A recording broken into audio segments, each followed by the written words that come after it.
Hello everyone, स्वागत आप सभी का स्टडीग्राम एजुकेशनल प्लेटफॉर्म पे। तो इस वीडियो सेशन के अंदर मैं डिस्कस करने वाला हूं कि सीईटी मेंस के लिए कौन कौन सी वैकेंसी आएगी, किस पोस्ट की क्या कट ऑफ रहने वाली है, आपका जितना भी स्कोर बना है आप किस पोस्ट के लिए एलिजिबल होगे, तो आपको किसकी तैयारी करनी जरूरी है। मेंस की तैयारी करें, ग्रुप डी की तैयारी करें, हरियाणा पुलिस की तैयारी करें, या फिर कोई टेक्निकल आपका सब्जेक्ट है, आईटीआई आपने कर रखी है, कॉमर्स आपने कर रखा है, आप उसकी तैयारी करो। ठीक है, ये चीजें डिस्कस करने वाला हूं मैं। जैसा कि आप सभी को पता है, सीईटी प्री का रिजल्ट आ गया है और रिजल्ट का एनालिसिस ये कुछ इस तरह है। 26 की जो फर्स्ट शिफ्ट है वो हार्ड शिफ्ट थी, तो इसमें से भाई 10 से 15 नंबर जो है बड़े हैं। ठीक है ना, 10 से 15 नंबरों का जंप आया है इसके अंदर। सेकंड शिफ्ट के अंदर जो हमारी सेकंड शिफ्ट आसान थी, इसमें घटे हैं नंबर, लगभग 5 से 6 नंबर, 7 नंबर यहाँ पे क्या हुए हैं, घटे हैं, 5 से 6 नंबर घटे हैं। थर्ड शिफ्ट जो सबसे आसान थी, यहाँ पे भाई लगभग 9 से 12 जो है, 9 से 12 तक जो है नंबर घटे हैं। और फोर्थ शिफ्ट के अंदर ज्यादा नहीं, कम नंबर बढ़े हैं, यानी लगभग ये मान के चलो 7 से 12 तक ये अपने बढ़े हैं। सबसे मैक्सिमम जो नंबर बढ़े हैं वो फर्स्ट शिफ्ट वाले बच्चों के बढ़े हैं। ठीक है, ये है ओवरऑल जो है रिजल्ट रहा नॉर्मलाइजेशन का। मैंने पहले भी बताया था, नॉर्मलाइजेशन इंडिविजुअल स्तर पर काम करता है, ना कि पूरी शिफ्ट पे। यूट्यूब के ऊपर आपने देखी होंगी बहुत सारी वीडियो, भाई पूरी शिफ्ट का 10 नंबर बढ़ेंगे, पूरी शिफ्ट के 5 नंबर बढ़ेंगे, ऐसा नॉर्मलाइजेशन नहीं होता है। इंडिविजुअल स्तर पर काम करता है, तो ये कोई चैलेंज नहीं है। जो भी बच्चे ये सोच रहे हैं कि भाई कोर्ट केस में चले जाएंगे और वहां पे पता नहीं क्या कर देंगे और उनके स्कोर पता नहीं कहां से कहां तक चला जाएगा, ऐसा कुछ नहीं होने वाला। ये सिर्फ गुमराही की वजह है।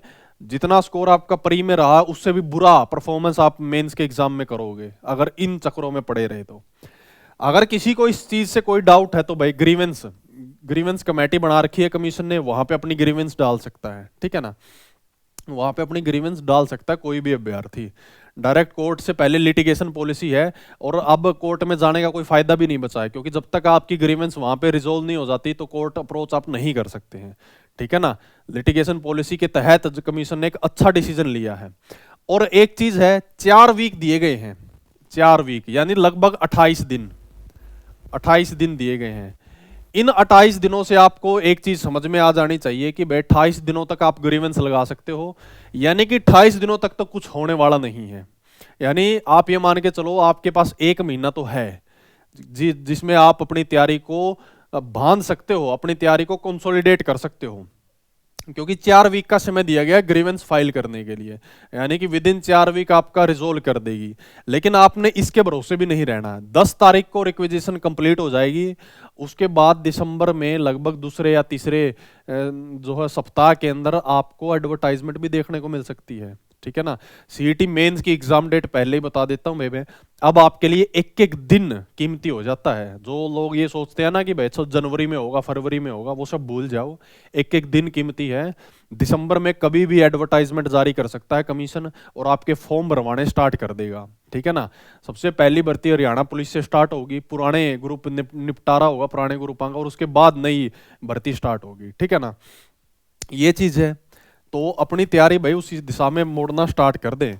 और उस दिशा के लिए भाई जितने भी अभ्यर्थी हैं उनको बता देता हूं भाई, हमारा जो है जितने भी हम आपके मेंस के, जितने भी आपका मेंस का सब्जेक्ट है, उसके लिए सभी अभ्यर्थियों के लिए भाई मेंस का हमने एक बैच स्टार्ट कर दिया, स्पेशल बैच है, जिसमें जितने भी मेंस के सब्जेक्ट हैं, micro economics, rural marketing, insurance, road safety, disaster management, EVS, ये जितने भी नए सब्जेक्ट हैं मेंस के लिए, सारे में उसके अंदर मैंने ही कवर कराए हैं, और बिल्कुल बेस्ट कंटेंट के साथ कवर करवाए हैं, और सबसे नॉमिनल फीस। हरियाणा में एकमात्र प्लेटफॉर्म है जो नए सब्जेक्टों को बिल्कुल बाइलैंग्वेज भाषा के साथ आपको इस फीस के अंदर प्रोवाइड कर रहा हो। और ये हमारा वो प्लेटफॉर्म है जहां पे हमने खुद टॉप किया है सीईटी के अंदर, और तब मैं आपको ये चीजें प्रोवाइड कर रहा हूँ। ऐसा नहीं है कि भाई खुद अता पता नहीं है और फिर आपको चीजें में गुमराह करें। ठीक है ना, तो भाई स्टडीग्राम एजुकेशन ऐप डाउनलोड करके वहां से आप ज्वाइन कर सकते हो। ठीक है, इसके बाद मैं अगर बात करूं कि कट ऑफ की, कि भाई सेफ स्कोर, सबसे पहले मैं सेफ स्कोर की बात करता हूं कि भाई कहां तक के अभ्यर्थियों को तैयारी कर लेनी चाहिए। देखो, सबसे पहले तो वो अभ्यर्थी हैं भाई जिन्होंने सीईटी क्वालिफाई ही किया है। हुआ ये है, जो थर्ड शिफ्ट में 90 नंबर किसी के बने हुए थे ना, 90 नंबर मार रखे थे थर्ड शिफ्ट के अंदर, भाई बहुत भौकाल मचा रखा था बच्चों ने, किसी के 90 हो गए हैं, किसी ने 85 प्लस मार दिए हैं, ठीक है ना। 90 वाले कैंडिडेट थे वो, जो टॉपर कैंडिडेट थे, जो 90 प्लस थे, वो उनके कम नंबर घटे हैं। जैसा कि मैंने बताया था भाई, टॉपरों पे ज्यादा फर्क नहीं पड़ेगा, उनके कम नंबर घटे हैं। तो जो 90 से 80 वाली रेंज है ना, 90 से 80 वाली रेंज, यहाँ पे नंबर ऑफ कैंडिडेट हैं, अच्छे कैंडिडेट हैं यहाँ पे, लेकिन ज्यादा कैंडिडेट नहीं है, ठीक है ना। जो टॉपर थे उनके नंबर कम घटे हैं, ठीक है। जो 70 से 80 की रेंज है ना, यहाँ पे वो कैंडिडेट चले गए हैं। किसी ने यहाँ पे 85 स्कोर कर दिया था थर्ड शिफ्ट में, वो 70 से 80 के बीच में चला गया है, ठीक है ना। जिसके 80 थे वो उसके भी घट के 80 से जो है 70 के बीच में आ गए हैं।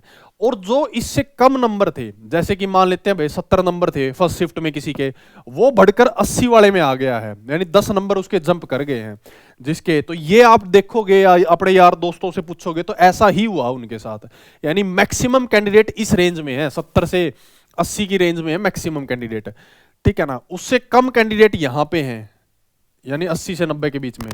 और एक ये रेंज है 60 से 70 वाली रेंज, एक कैंडिडेट यहां पे लाई करते हैं, ठीक है ना, क्योंकि जो 70 से यहां तक जितने नंबर थे ना, वो यहां पे चले गए हैं।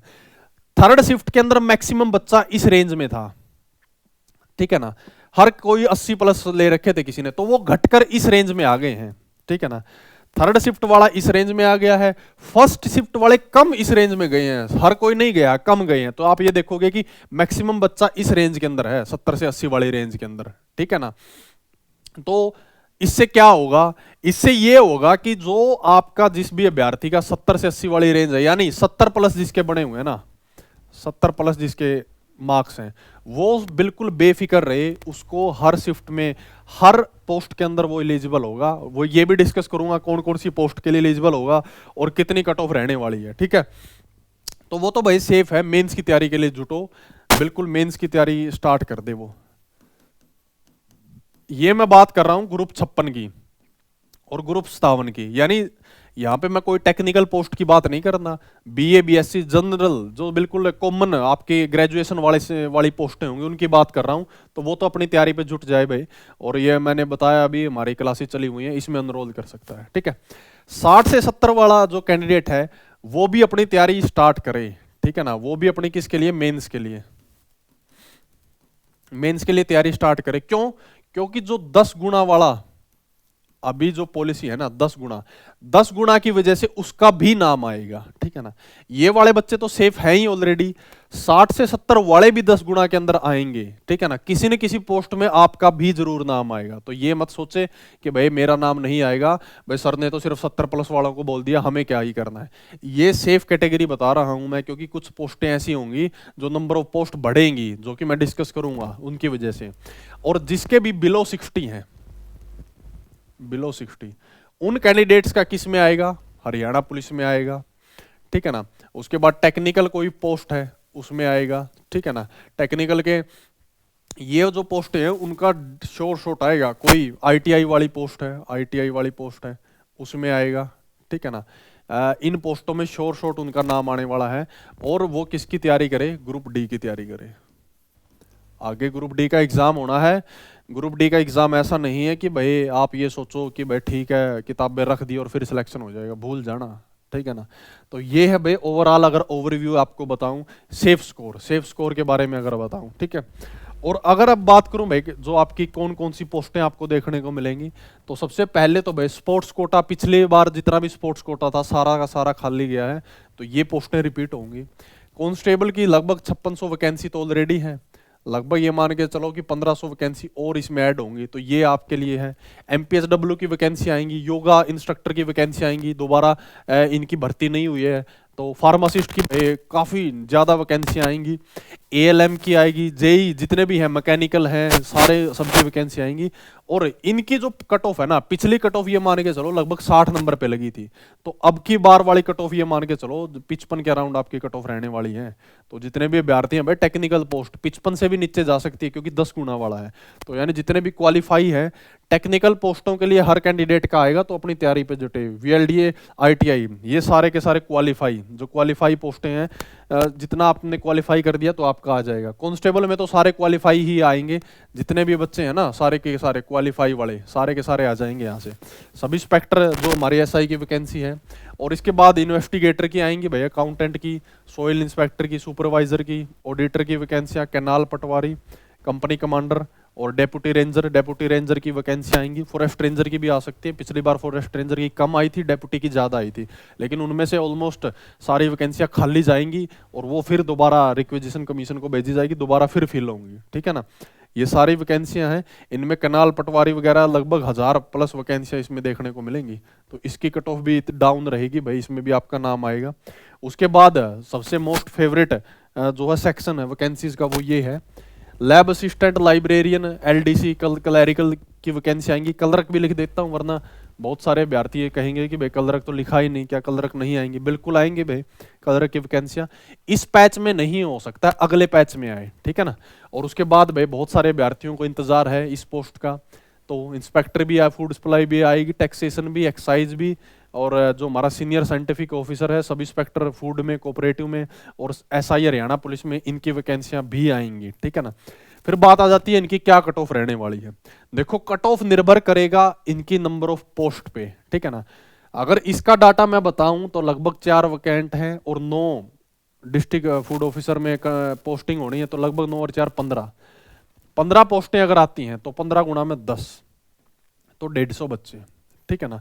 तो ये जो 150 बच्चे हैं भाई, ये 150 बच्चे आपके कहाँ पे लाई करेंगे? ये भाई टॉप की जितनी भी क्रीम होगी ना, वो इन पोस्टों पे वो एलिजिबल होंगे। लगभग ये मान के चलो 85+, इसके अराउंड इनकी कट ऑफ रहेगी, इससे कम नहीं जाएगी। नंबर ऑफ कैंडिडेट हैं इतने वहां पे, 100 कैंडिडेट तो हैं बिल्कुल, ठीक है ना, जिनका स्कोर है 85+, ठीक है ना।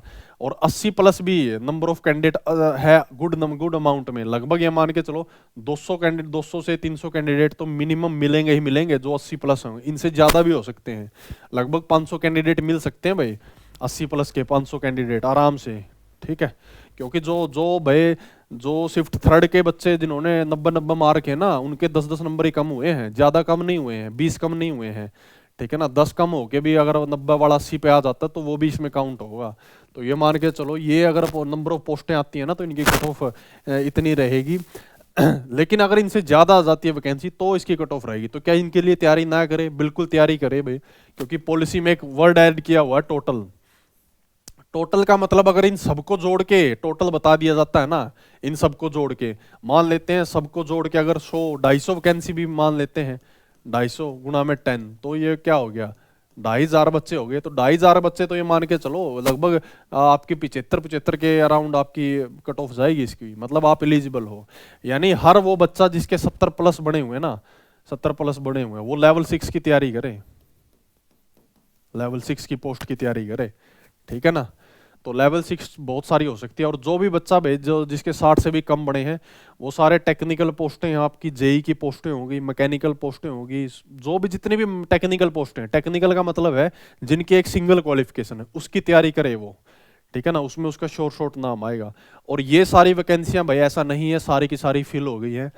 जब वो डाटा था 2022 का, 2021-22 का डाटा था, आज 2025 चला हुआ है, लगभग 4 साल पुराना वो डाटा था। 4 साल में बहुत रिटायरमेंट्स हो चुकी हैं। तो अभी 10 दिसंबर को रिक्वेजिशन का डाटा लेटेस्ट आंकड़ा मिलेगा और दिसंबर के अंदर ही आपको वो आंकड़ा मिल जाएगा। तो यानी ये सारी वैकेंसी आपको देखने को मिलेंगी।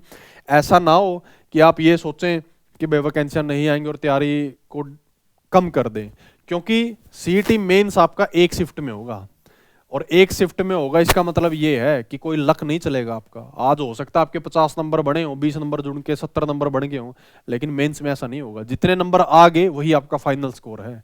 तो बहुत दमदार तैयारी करनी पड़ेगी मेंस के लिए। एक एक पोस्ट पे बहुत कंपटीशन है। क्यों? क्योंकि एक तो नंबर ऑफ कैंडिडेट जिनके स्कोर 80+ हैं, 70-75+ हैं, वो बढ़ गए हैं। दूसरा, एक ही पोस्ट के लिए 10 बच्चे फाइट करने वाले हैं, ठीक है ना।